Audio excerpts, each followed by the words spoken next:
Assalamualaikum warahmatullahi wabarakatuh. Alhamdulillahilladzi hadana li hadza wa ma kunna linahtadiya laula an hadana wa asyhadu anna Muhammadan abduhu wa rasuluhu amma ba'du. Di sini saya menjalankan tugas presentasi dari mata kuliah Public Speaking. Saya tidak akan membahas agama meskipun tadi opening saya sedikit ada ayat Quran dan lain-lain. Nah, saya akan membahas sesuatu yang asik-asik, sesuatu yang mungkin menarik untuk dibahas di tengah-tengah era pandemi ini. Tentang rekomendasi hobi baru di tengah-tengah pandemi. Nah, teman-teman pasti sudah merasakan dong yang namanya bosan di rumah, karena memang masa-masa sekarang semua dilakukan secara online. Jadi kuliah di rumah, sekolah di rumah, mengajar di rumah juga, bahkan bekerja pun di rumah. Otomatis kita akan merasakan sebuah rasa bosan di rumah mungkin, atau bosan dengan lingkungan yang sama setiap harinya. Maka saya ingin merekomendasikan sebuah hobi yang bisa dilakukan di rumah. Ya, bukan bersepeda di rumah juga, tapi sebuah hobi yang menurut penelitian hobi ini bisa menghilangkan stres, yaitu hobi memelihara ikan. Nah, ikan yang saya rekomendasikan ini bukan ikan biasa, bukan ikan koi, bukan ikan koki, bukan ikan-ikan yang makan payah, tapi ikan yang sedikit agak serem, ikan predator, yaitu snakehead atau ikan gabus. Nah, kalau teman-teman bisa mengenal ikan gabus tuh buat orang-orang yang baru melahirkan atau baru operasi, lalu suruh makan ikan gabus karena untuk mempercepat penyembuhan. Tapi ya, dia sama seperti ikan gabus itu, tapi beda jenis, dan jenis ini yang bisa dikembangbiakan, bisa dipelihara dengan sangat hati-hati dan menghasilkan ikan yang bagus. Nah, ikan ini tidak membutuhkan oksigen yang terlalu banyak karena dia sudah memiliki sistem labirin yang bukan memakai insang, jadi sistem pernafasannya berbeda. Otomatis tidak membutuhkan aerator atau filter, jadi tinggal akuarium, air, dan ikan saja. Sangat memudahkan buat teman-teman yang kiranya tidak perlu ribet dan tidak memerlukan suara-suara gemericik di dalam rumah. Nah, ikan ini pun ada berbagai jenis dari Indonesia, yang kebanyakan jenis maru atau ikan yang biasanya agak lumayan gede. Ikan jenis maru ini tersebar di Sumatera, Kalimantan, dan daerah-daerah luar Jawa lainnya. Ada juga yang dari Cina, dari ikan Asiatica. Ada Asiatica, ada jenis Asiatica RS, WS, dan pergabungan di antaranya Asiatica RS WS. Ada yang dari India, yaitu Cana Andrao dari Sungai Brahmaputra. Cana ini harganya 5 sentinya bisa mencapai 140.000 atau 150.000 tergantung kualitas. Kalau sudah nyampe 7 cm atau 10 cm bisa mencapai 500.000. Terlihat kecil, tapi untuk kualitas jelas berbeda. Buat orang-orang yang sudah biasa main cana itu kayak, wah, ini ikan yang high class, ikan yang lumayan berkelas di kelasnya otomatis. Cana andro ini termasuk cana yang kerdil, jadi maksimal besarnya nggak nyampe lebih dari 15 cm. Tapi termasuk cana yang disegani sama hobi cana karena bentuknya yang bagus, basic warna biru yang sangat bagus sekali, dan warna hitam, pada warna hitam dan putih. Juga ada cana barca. Nah, cana barca ini yang bisa seharga motor NMAX, Aerox, dan yang lain-lain. Kalau ada fuckboy yang pakai Aerox, biarkan saja, dia belum punya cana barca, dan saya pun belum punya. Karena cana ini harga per sentinya bisa ditaksir di harga 1 juta.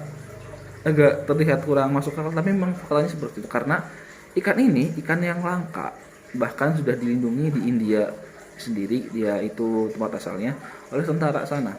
Karena ikan ini bagus sekali, eksotis sekali, dan agak susah untuk mengembangbiakannya, jadi harus ambil dari alam. Entah mungkin beberapa breeder sudah berhasil membudidayakan ikan ini, tapi harganya di Indonesia masih sangat mahal. Bahkan kemarin ada yang jual sekitar 40 juta atau 50 juta. Itu cana barca. Kalau teman-teman mau googling silahkan. Ini cana yang termasuk cana yang eksotis juga. Dan bahkan teman-teman, cana itu kan gabus. Nah, terus gabus yang di sawah itu bisa dijual nggak? Bisa. Gabus yang di sawah itu juga sekarang sudah mulai ada kontesnya dan mulai dilirik oleh penghobi cana. Gabus itu juga dikasih pakan yang baik, dikasih pakan yang premium, akan membuat warna yang bagus, warna biru dengan aksen kehitam-hitaman, mirip seperti cana andrau, cuman agak lebih besar sedikit. Dan kemarin sudah ada kontesnya. Cana namanya, kalau di kita hobinya namanya cana gacua atau cana limbata. Kalau orang-orang Jawa bilang kutuk, atau ya ada beda-beda tempat, beda-beda penyebutan. Di Maru ada beberapa jenis Maru, ada yang Yellow Sentarum yang basic warnanya warna kuning, ada garis-garis seperti itu. Ada Maru Riau, ada Maru Jambi, ada varian red, ada Maru Red Barito, atau ada Maru Red Sampit. Nah, maru-maru ini maksimal size-nya bisa mencapai 40 atau 50 cm. Ya, membutuhkan tank atau akuarium yang agak gede buat menampungnya. Nah, untuk harga, jenis-jenis maru ini pun bervariasi. Kalau tadi ada yang harganya murah dan ada harganya mahal.